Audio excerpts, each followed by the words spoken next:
It would be virtually impossible to keep the barbershop free from all contamination. However, there are methods available that will ensure an optimum level of cleanliness. The removal of pathogens and/or other substances from tools or surfaces is called decontamination. Decontamination involves the use of physical or chemical means to remove, inactivate, or destroy pathogens to make an object safe for handling, use, or disposal. The three main levels of decontamination are sterilization, disinfection, and sanitation. Sterilization is the process of rendering an object germ-free by destroying all living organisms on a surface. Although common in hospitals, it is not a practical option in the barbershop. More commonly employed are disinfection and sanitation. Disinfection requires the use of chemical disinfectants to destroy most bacteria and some viruses. Disinfectants are used to destroy most bacteria and some viruses on hard, non-porous surfaces such as clipper blades, shears, and razors, but should never be used on the skin, hair, or nails. Any chemical agent or substance that is powerful enough to destroy pathogens can also damage skin. Always wear gloves and safety glasses when using disinfectants. Disinfectants must be approved by the Environmental Protection Agency and by each individual state. Do not use any disinfectant product that does not carry an EPA registration number on its label. Sanitation is the third or lowest level of decontamination and significantly reduces the number of pathogens found on a surface. Barbering tools, implements, and other surfaces are sanitized by washing with soaps or detergents and disinfected by the application of chemical disinfectants. Chemical agents such as antiseptics and disinfectants are the most effective sanitizing and disinfecting methods used in barbershops to control the spread of pathogenic bacteria. Antiseptics can generally be used safely on the skin. Because they are weaker than disinfectants, antiseptics are not effective for use on implements and surfaces. Hydrogen peroxide is a good example of an antiseptic. Always sanitize with a disinfectant solution after cleaning barbering tools, implements, and other surfaces. There are several methods used for sanitizing. A wet sanitizer is a covered receptacle large enough to hold a disinfectant solution into which objects can be completely immersed. These are available in a variety of shapes and sizes. Although its name is misleading, an ultraviolet ray electric sanitizer may be used only to store sanitized tools and implements, but it is not capable of sanitizing or decontaminating an object itself. Sanitized implements may also be stored in clean, closed plastic containers, plastic wrap, or sealable bags.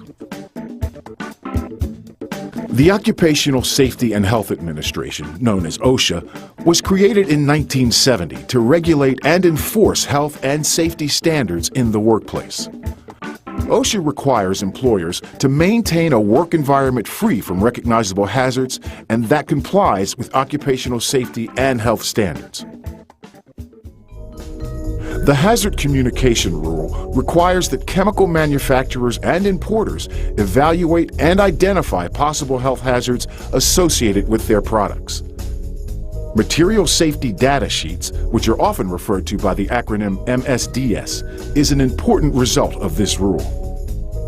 Material Safety Data Sheets provide vital information about products from ingredient content and associated hazards to combustion levels and storage requirements.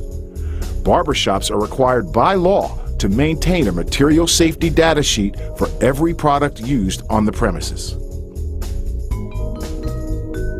OSHA also sets the standards that must be used in the barbering industry for dealing with blood-borne pathogens. Universal precautions require employers and employees to assume that all human blood and body fluids are infectious for HIV, HBV, and other blood-borne pathogens. Accidents do happen.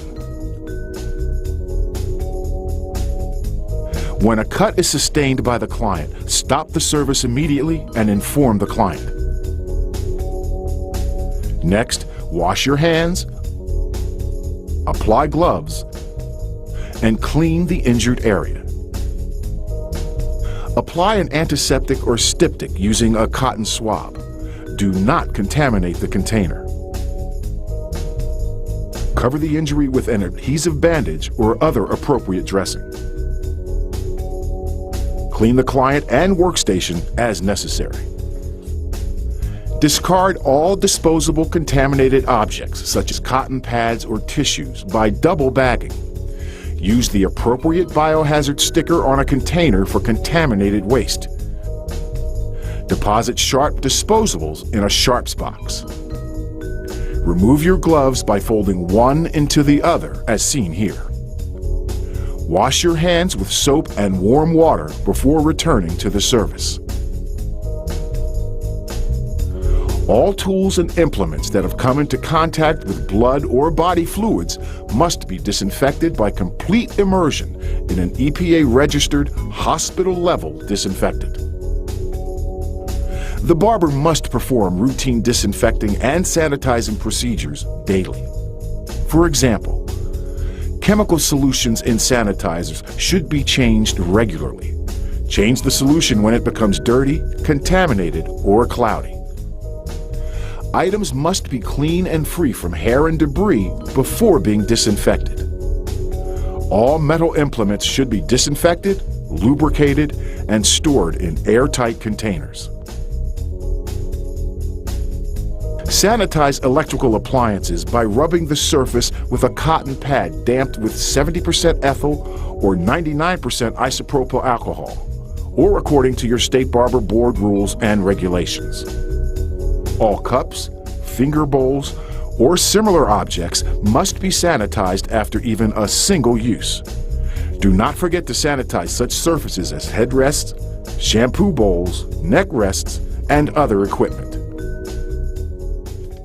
Electrical tools such as clippers and outliners require a different approach.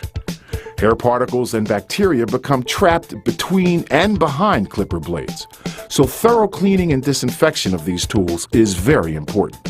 Since they should not be completely immersed in water-based disinfectants, products containing a petroleum distillate, such as liquid blade washes, are the usual choice for the decontamination procedure. To disinfect clippers, arrange all supplies, products, and tools on a clean, sanitized surface. Pour blade wash into a glass, plastic, or disposable container wide enough to accommodate the width of the clipper blades to a depth of approximately 1/2 inch. Remove hair particles from clipper blades with a stiff brush. Submerge only the cutting teeth of the clipper blades into the blade wash and turn the unit on. Run the blades in the solution until no hair particles are seen being dislodged from between the blades.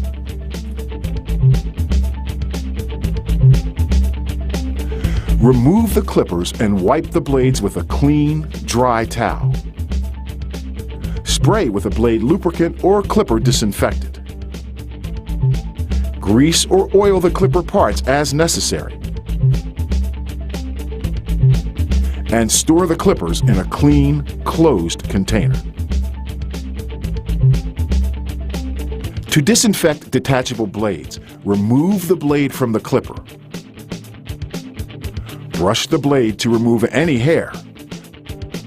Immerse in blade wash according to the product directions. While the blade soaks, brush any accumulated hair from the blade housing. Remove the blade from the wash and pat dry with a clean towel.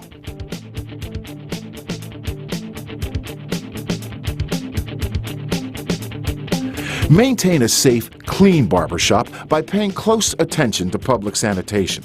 Remember, a barbershop must be well lit, heated, and ventilated in order to keep it clean and sanitary. Walls, floors, and windows must be kept clean. All barbershops must have hot and cold running water. Ensure the premises are free of rodents, flies, or other pests. Clean, sanitize, and store all implements regularly. Remove all hair and waste materials promptly. Always wash your hands before and after serving each client, and after using the restroom. Use only fresh towels for each client, as well as fresh headrest coverings and neck strips.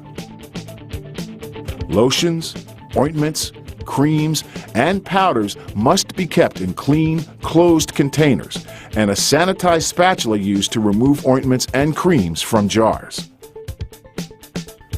Combs, shears, and razors must be sanitized after each use.